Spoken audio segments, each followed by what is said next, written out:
अच्छा छोड़, मैं तुम्हें चॉकलेट दूंगी और कल सुबह वहां ले जाऊंगी, फिर तुम वहां दिन भर खेलना। Okay okay. रोहन समझदार था तो मान गया। दोनों बाइक पर सवार होकर अपनी नई मंजिल की ओर बढ़े, बड़े उत्साह से। सविता बंगला देखकर खुशी से पागल हो गई थी। अरे, यही तो मैं चाहती थी। रमेश के कलेजे में ठंडक पड़ गई। चलो जान छूटी। सुबह 2-3 मजदूर लगाकर बंगले की साफ सफाई की गई। उसमें ही पूरा दिन निकल गया। आजू बाजू चारों ओर घने पेड़ पौधे थे, उनकी भी काट छांट साफ सफाई जरूरी थी। वो भी 2-3 दिन में होने वाली थी। अभी पूरा एरिया देखा भी नहीं था। जरूरी सामान लाया गया था। अगले दिन रमेश काम के सिलसिले में बाहर गया था। मजदूरों ने आज छुट्टी ली थी। सविता खाना पकाने में लगी थी। दोपहर का वक्त, खाना खाकर थोड़ा आराम करेंगे, यही सोचकर सविता ने रोहन को आवाज लगाई। लेकिन रोहन घर में नहीं था, बाहर कंपाउंड में खेल रहा था। सविता को बाहर जाकर उसे आवाज देनी पड़ी तो रोहन उसके पीछे भागता हुआ आया। सविता किचन की ओर बढ़ी और रोहन बाथरूम की ओर। उसके हाथ में कुछ था। सविता का ध्यान नहीं था। रोहन हाथ धोने बाथरूम में गया। हाथ में जो चीज थी वो नीचे रखी और हाथ धो लिए। फिर वो चीज उठाई तो हाथ गंदे हो गए। उसने वो चीज अच्छी तरह से साफ की। फिर हाथ धोकर बाहर आया, नैपकिन से फिर साफ किया और हाथ भी पोंछ लिए और किचन में आ गया। पीछे से मम्मी से लिपट गया। जैसे ही लिपटा, हाथ में जो था वो फर्श पर गिर गया और सविता का ध्यान पहली बार उस चीज पर पड़ा तो उसकी चीख निकल गई। उसने रोहन को अपनी ओर खींच लिया और उससे लिपट गए। वो बेहद डर गई थी क्योंकि रोहन न जाने कहां से एक इंसानी खोपड़ी उठाकर लाया था। मम्मी, क्या हुआ? कुछ नहीं। ये कहां से लाए?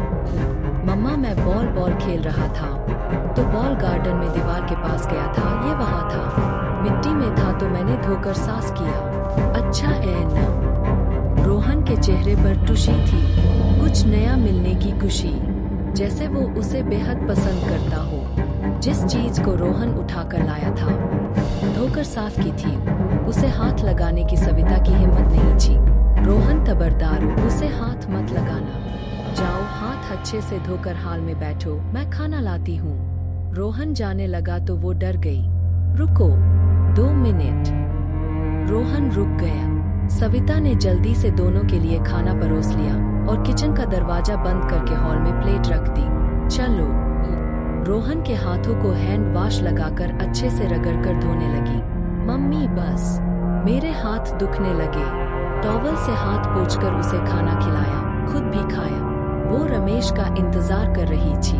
रोहन बड़बड़ा रहा था, खोपड़ी के बारे में अजीब अजीब बातें कर रहा, सवाल पूछ रहा था। सविता को समझ नहीं आ रहा था कि क्या करे। वो रोने पर आ गई। मम्मा, क्या हुआ? कुछ नहीं, चलो अब थोड़ा सो जाते हैं, पापा आएंगे तो घूमने जाएंगे। हाँ। वो वही फर्श पर लेट गई तो रोहन उसके पास बगल में लेट गए। सविता ने थपकी देकर उसे सुला दिया तो रोहन सो गया। सविता की भी आंख लग गई। जब नींद खुली तो रोहन पास नहीं था। रोहन, रोहन एसएसएसएस। सविता ने जोर से आवाज दी और उसके जेहन में वो खोपड़ी का ख्याल आया तो रोंगटे खड़े हो गए। डर के मारे थर थर कांपने लगी कि हिम्मत नहीं हो रही थी। जान हलक में आ गई थी। गला सूख गया था, पसीना छूट रहा था। वो जैसे तैसे किचन की ओर बढ़ी। दरवाजा बंद था तो जान में जान आ गई। मतलब रोहन किचन में तो नहीं था। उसने धीरे से दरवाजा खोला और पानी के मटके की तरफ बढ़ी।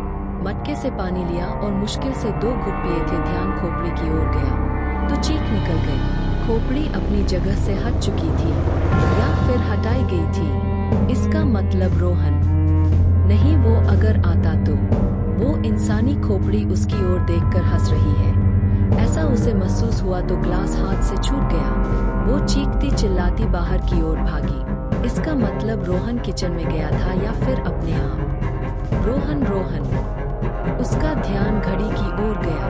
5 बज गए थे, शाम हो गई थी।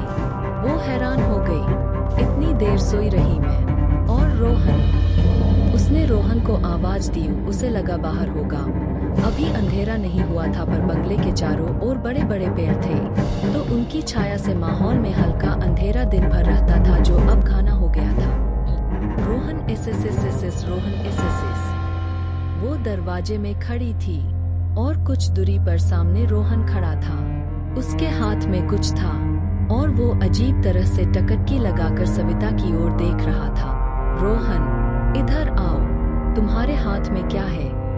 रोहन ने हाथ पीछे मोड़ लिए। रोहन, मैं पूछ रही हूँ हाथ में क्या है? नहीं, मैं नहीं दूंगा, तुम मेरे खिलौने फेंक देती हो। अचानक वो सामने से भागकर आया तो सविता डर के पीछे हट गए। रोहन उसके पास से भागकर बाथरूम में गया। उसके हाथ में एक हड्डी थी, इंसानी हड्डी। वो धीमे पांव से डरती से हिम्मती बाथरूम के पास पहुंची। उसे ये सब सहन नहीं हो रहा था। वो रोने लगी, रोते हुए बोली, रोहन ये सब क्या चल रहा है? उसे फेंक दो बेटा। लेकिन रोहन ने ध्यान नहीं दिया। अब सविता को गुस्सा भी आ रहा था। उसने जोर से एक थप्पड़ रोहन के पीठ पर जड़ दिया, लेकिन रोहन पर कुछ असर नहीं हुआ। वो रोया नहीं, बस सविता को घूरता रहा। सविता सोचने लगी, मैंने आज तक कभी रोहन को मारा नहीं, लेकिन इसे जरा भी खरोच आई तो ये घर सर पे उठा लेता है, रो रो कर हंगामा मचा देता है। ज्यादातर सभी बच्चे रोते हैं इस उम्र में, लेकिन ये ऐसा क्यों कर रहा है? वो उसे घूरता रहा और बोला, दोबारा ये गलती मत करना, वरना जिंदा नहीं रहोगी। आवाज ऐसी थी कि सविता के हाथ पांव कांपने लगे। वो बाथरूम के पास ही नीचे बैठ गए। रोहन उसके बगल से निकल गया, किचन की ओर भगा। वो देखती रह गई, रोती रह गई। उसकी चाल ही अलग थी, छोटे बच्चे की तो बिल्कुल ही नहीं थी। रोहन बड़े आदमी की तरह किचन में गया। वो खोपड़ी उठाकर लाया और सविता को घूरता हुआ उसके रूम में जाकर दरवाजा बंद कर दिया। सविता को काटो तो खून नहीं, गलती कर दी, यहाँ आकर बहुत बड़ी गलती कर दी। बड़े घर के चक्कर में बेटा गंवाया, कम भाड़े के चक्कर में ध्यान ही नहीं दिया कि बंगला बंद क्यों पड़ा है, भाड़ा कम क्यों है, ये जगह किसकी है, यहाँ पहले कौन रहता था। कुछ नहीं पूछा, कुछ नहीं देखा, या फिर इस बंगले ने ही हमें अपनी ओर आकर्षित किया। वो सोचती रही, कुछ समझ नहीं आ रहा था। रमेश का इंतजार करते करते थक गई थी। कुछ समझ नहीं आ रहा था। घर में अंधेरा बढ़ता गया। कुछ देर बाद रमेश आया। घर में अंधेरा देखकर उसका दिल घबराया। लाइट है या नहीं, या फिर कुछ। सविता सविता रोहन, कहाँ हो? वो आवाज देता हुआ अंदर की ओर भागा। अनायास ही हाथ लाइट के बटन पर गया तो घर में उजाला फैल गया। देखा तो सविता बाथरूम के पास बैठी थी। ये ऐसी क्यों बैठी है अंधेरे में? रोहन कहाँ है? सविता एस। रमेश ने उसे जोर से हिलाया। 2-3 बार आवाज लगाई तो सविता चौंक कर रमेश को देखने लगी।